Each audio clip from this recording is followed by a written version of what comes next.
ఇప్పుడు దొరకదు నాన్న. ఇంట్లో ఇప్పుడు యాడ్ చేసుకుంటాము, రేపు చేసుకుందాం. ఇప్పుడు చపాతీ చేసిందిలే.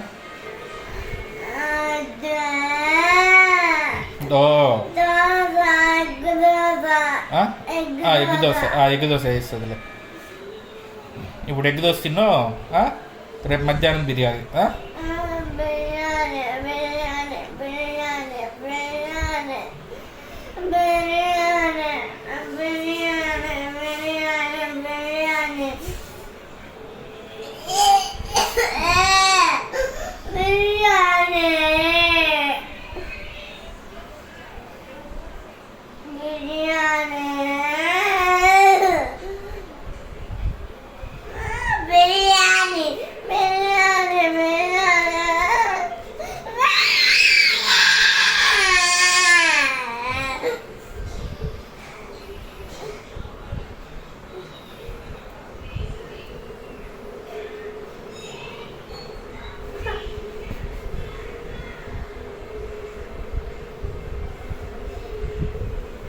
ఏమే